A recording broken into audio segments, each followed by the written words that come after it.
Welcome back, everybody. This is Monarch Randy. I am Randy, and today we're going over yet another one of the standard decks that have been taking the standard metagame by storm. That is the Mono Red Prowess, Mono Red Aggro, Mono Red Mouse, whatever you want to call it.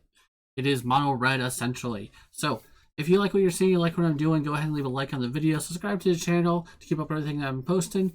And let me know in the comments down below what you're playing in your RCQs, what you're seeing, what you're doing. Love to hear from you guys.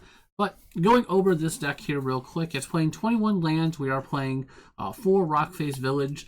In this list is our only utility land here. It really helps out with our Hired Claw being a lizard, our heroes being a mouse, or hero being a mouse, Emberheart Challenger being a mouse, Manifold Mouse being a mouse. Getting them, attack a turn earlier or trigger the Valorant ability here with the hero and the challenger.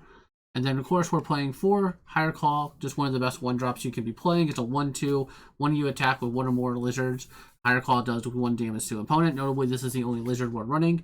And then you can pay 1 in the red to put a +1/+1 counter on it. Activate only if opponent lost life this turn, and only once each turn. Notably, when you go to attack in on turn 2, you deal a 1 damage, you can immediately then put a +1/+1 counter on it. This is not a sorcery speed only ability, which is nice for once. And then we're also playing 4 Swift Spears. Again, one of the best 1-drops ever printed for red. 4 heroes to go along with our package of our mouse package here. So 4 heroes. The Valorant's really good. It keeps getting bigger and bigger and bigger. It has to be exiled when it dies. That's the only way you don't trigger it to when the opponent losing life. Also playing Emberheart Challenger, because again, 2-drop, Prowess, Haste, good. And then the Valorant to be able to get additional spells off the top of your deck.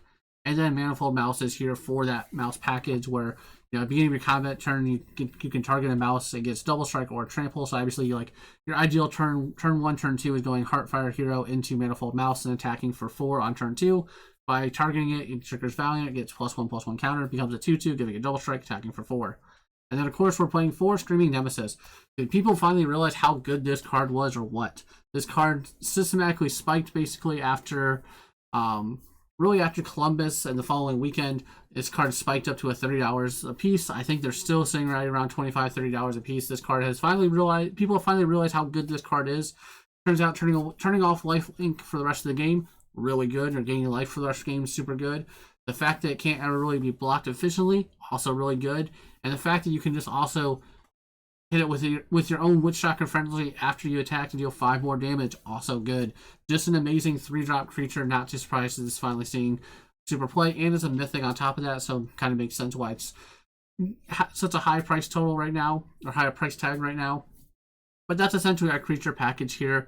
We're running 24 creatures. We have the 12 1-drops here with the hero, the Hired Claw, the Monastery Swift Spear. We're running 8 2-drops with the Emberheart Challenger, the Manifold Mouse, and then 4 of our 3-drops with Screaming Nemesis.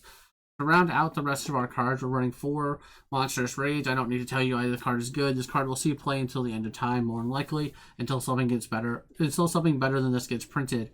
Playing 4 Lightning Strikes because we can't play Boros Charm. We're only mono red. So we have 4 Lightning Strikes and 4 Burst Lightning, because Burst Lightning is better than Shock some 0% of the time. And then Witchstalker Frenzy is a way to clear out our opponent's blockers, or as a way to deal that extra 5 damage by hitting our own Screaming Nemesis after we've already attacked for 3.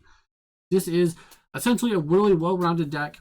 There's no flash, there's no flail with it, but it is just trying to go 1-drop into 2-drop into 3-drop and kill your opponent on turn 4.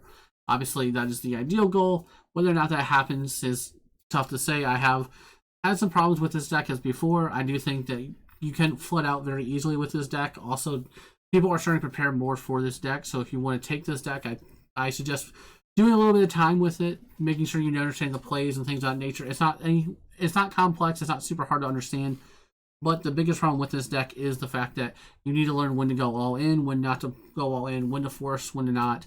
Things like that is the big gameplay of this deck. And if they answer your early aggression, you need to figure out a way how you're closing out the game in the mid to late game when people are playing bigger creatures than you, having more spells and more cards in hand than you, and you don't really have a way to gas back up with this deck, essentially. There's no way to redraw or anything of that nature. That is the biggest downside to this deck, is if this deck gets stopped early on and you're on turn 4, turn 5, and your opponent's at 15 plus life, you're probably not winning that game just because they've already stabilized to such a good extent. That being said, though, we do have sideboard cards to kind of help us out in those Game 2, Game 3s that we are playing. We're playing 2 Barrages here. This is really for the Mono White Caretakers deck. being able to kill, those big creatures. Also good against the Oculus deck, being able to kill their creatures, dealing 5 damage to a blue or white creature.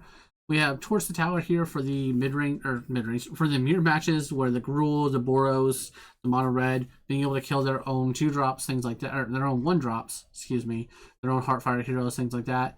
Sunspine Linux is here. This has been a big addition to the deck. It wasn't in the sideboard for the longest time.